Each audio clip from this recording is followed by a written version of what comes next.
So it's my great honor to introduce the next speaker. Before I do so, again, a few logistics. Let me remind folks that as you come in and as we take questions from the audience, we will be doing it in writing through cards. We will have runners going up and down the aisles. There are question cards in the back. Take a question card, take a pen, put the question down that you want. During the session, give them to the runners, and then the moderator for each session will be reviewing the questions and asking them of the panelists. Before we start the next panel, State of the Ocean, and notice the hashtag, hashtag SOTO. You'll see hashtags throughout the week as we really look to take CHOW outside of the venue here and bring it to the nation and the world via the internet, through Oceans Live, through Twitter, through Facebook. I encourage you all to use the tools that we now have available. So I'm pleased to begin this session with an introduction of one of the greatest ocean champions in Senate's history, and I dare say the greatest ocean champion that the Senate has in its chamber today. Hailing from none other than the ocean state, Senator Whitehouse has long recognized the importance of the ocean to our nation's economy and history. Senator Whitehouse, along with Senator Lisa Murkowski, established the bipartisan Senate Oceans Commission in September 2011, which provides a venue for management and protection of our oceans and coasts and to stimulate the kind of discussion that we're having here within the chamber of the Senate. Senator Whitehouse is chairman of the Senate Environment and Public Works Subcommittee on Oversight, and he's the co-chair, as I said, of both the Senate Oceans Caucus as well as the International Conservation Caucus. In these roles, he brings the Senate's attention to the most pressing environmental issues of the day and fights for the passage of effective environmental legislation. And as many of you know who have watched C-SPAN all hours of the day and night, Senator Whitehouse has been tireless in his championship of what we need to do on climate change, as I mentioned this morning, the defining issue of our time. Senator Whitehouse's leadership on marine issues is also evident through his continuing efforts to secure funding for the National Endowment for the Oceans, legislation that we hope moves through the Congress this year, and legislation that was announced several years ago right here at Capitol Hill Ocean Week. And I'm also honored to say that it was last year that we honored Senator Whitehouse with the National Marine Sanctuary Foundation's Leadership Award. Graduate of Yale University, University of Virginia School of Law, Senator Whitehouse was U.S. Attorney and Rhode Island Attorney General before entering the Senate, where we're very welcome and very delighted for the work you do there. Senator Whitehouse.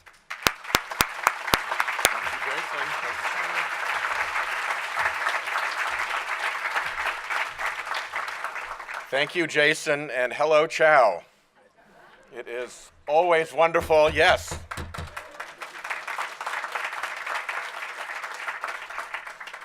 It is always wonderful to be here. It is one of the most important things that happens in Washington every year.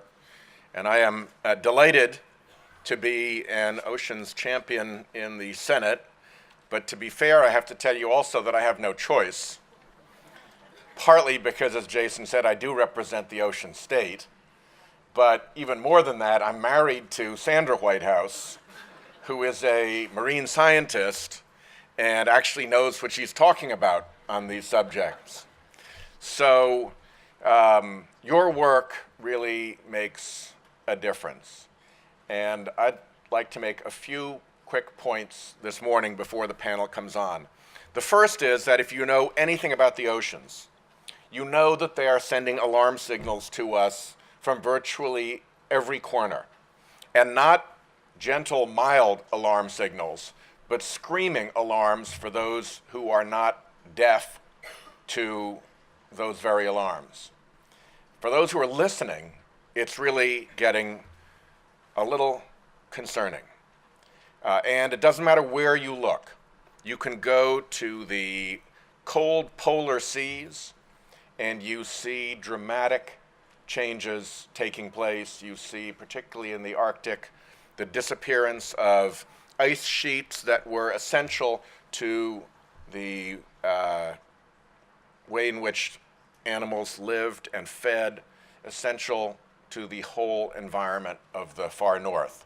You can go to our tropic seas and you see acidification and warming knocking coral reefs down with unprecedented bleaching and outright death of these coral reefs that are the incubators of the sea. We can only afford so much of that. You can go to the temperate seas in between and you see the major pelagic species knocked down by as much as 90% in population. You can go to the very top of the food chain and look at the big predator mammals and find out from research that they are now so filled with poisons, with mercury, with heavy metals, with flame retardants, that when a whale washes ashore in the summer in Rhode Island, a victim of a whale strike or old age or something befalling it, if you tow it back out to sea, you're violating the Clean Water Act. If you crank it up into the back of your pickup and you take it to the town dump, you're violating the hazardous waste disposal laws. We have turned big portions of our major marine mammals into swimming toxic waste. And you can drop to the very bottom of the food chain and witness what acidification is doing to the humble pteropod, which is a species that nobody cares much about. It's a little snail that flitters around in the water, except salmon care a lot about it, and herring care a lot about it, menhaden care a lot about it. It's the foundation species at the bottom of the food chain in a lot of places. And if it falls out, down comes the food chain with it. And the recent report by the Royal Society shows that we're actually decades further down the path of destruction of that species than we had thought. They simply can't keep up making their shells in an environment that is that corrosive. No species does well in an environment in which it is soluble. I think that's probably a safe general observation to make. And when you start very near to my home base in Rhode Island with Narragansett Bay now up 3 to 4 degrees mean winter water temperature, and relate that to the departure of the winter flounder, which has had a 90% plus crash in species availability for our fishermen. Sandra and I used to drive over the bridges and look down and see trawlers working winter flounder. You don't see that any longer because there's no fishery left. It was her graduate research. We used to dive in Narragansett Bay. She even made me go in the wintertime and do research on it because it was that important a species, and now it's gone. And you can go to the farthest part of the oceans, to the Pacific, where there's a garbage gyre that is estimated to be the size of Texas. So north to south, or in the middle, top to bottom of the food chain, near to far, wherever you look, the oceans are giving us these terrible warnings that we have to attend to. They also do one more thing, which is that they warn us about climate change. Indeed, they tell us the truth about climate change. In a world in which climate change denial, sponsored by polluting industries, disgraces our democracy, the oceans are a pure, honest signal. And you'll notice that the deniers will never talk about the oceans. They always want to talk you off into remote areas of computer-generated climate research, atmospheric modeling. Because in that complication, there is the opportunity to confuse. There is the opportunity to mislead. It is hard to confuse and mislead about a tide gauge. It's measured in inches. It's not a theory. And whether it's the tide gauge off Naval Station Newport or the tide gauge off Fort Pulaski, they are all telling us the same thing. The sea level is rising, and it is rising in unprecedented ways. And the reason for it is a link of absolutely solid data and science that leaves no room for denial. Tyndall found out what carbon did to the atmosphere when Abraham Lincoln was coming up and down this street in his stovepipe hat. It's been that long, and it's not contested science. We measure the billions of tons of carbon dioxide we've put into the atmosphere since then. No one has disputed that more than 90% of the residual heat from that goes into the oceans. And unless somebody wants to contest the law of thermal expansion, which nobody has yet on the Senate floor, but who knows, there are still opportunities out there for the deniers. When things heat up, they get bigger, and when they're in a confined basin like an ocean, they rise, and the sea levels are indeed rising, exactly consistent with what the scientists predict.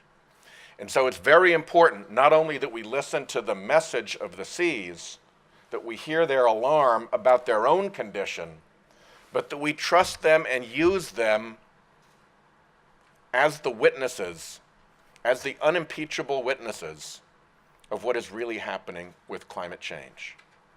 And I'll close with one point, and I want to push back gently on what I hear John Podesta said, which is that work on a climate bill is stalled in Congress.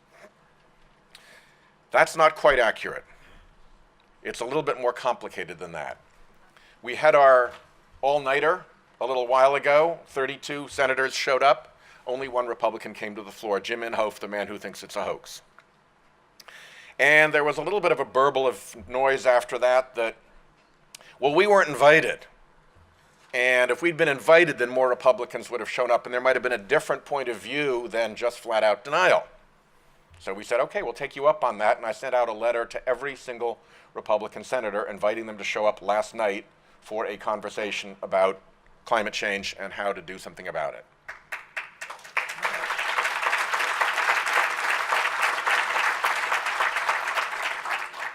One showed up, Jim Inhofe. So on the surface, it can look like it's a hopeless case in Congress. And you look over at the House, if you think they've repealed Obamacare a lot, look at how many times they've repealed EPA authority. I mean, if you want to see where their real passion for destruction lies, it's with EPA. So it doesn't look good on the surface, but I will tell you this. One of the reasons that those colleagues won't come to the floor is because they know their party's position is a disaster for the party, for them, for the country. And they want nothing to do with it. They do not want this issue to be raised. They do not want it to be discussed. They want it to just lie dormant and quiet. And so it's very important that we keep a bright light of attention on this issue. If you want to know how the party feels about this, look at how Republican voters under age 35 think of climate denial. You don't have to guess. There's a poll that shows you. And in a majority, they believe that climate denial is, these are the words in the poll, not mine, ignorant, out of touch, or crazy. When your own young voters think your party's position on an issue is ignorant, out of touch, or crazy, that is a position whose end is near. And the American public is solid on this. You poll Republicans, you poll independents, you poll Democrats, it doesn't matter. There is 70% support for the president's climate program. I don't know if anybody, you know what a shallow pan feels like when it's in your hands and it's got water in it? You tip it a little and you can get a really big slosh. We are about to get a really big slosh on this issue, I believe, and it's going to move faster than gay marriage. It's going to move faster than a lot of the issues that have seen rapid turnabout, because the public is there, the facts are there, the science is there. The only thing that's not there is that there's a little barricade of lies built around that building by a very narrow group of polluting interests who've put a lot of money into that project. But the castle of denial is built on sand, and the sand is eroding, and its collapse is near. You can't win this fight inside the barricade.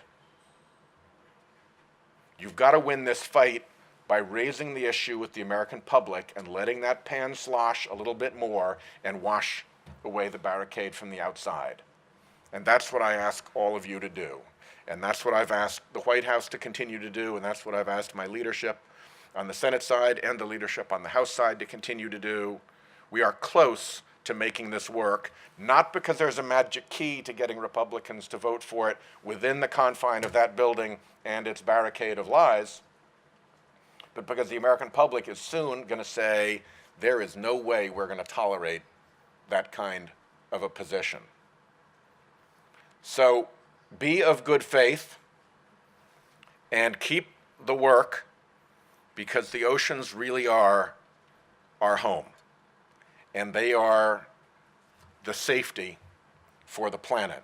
And we terrestrial species, even if we're not coastal species like Rhode Islanders, we still count on those oceans. Thank you very, very much.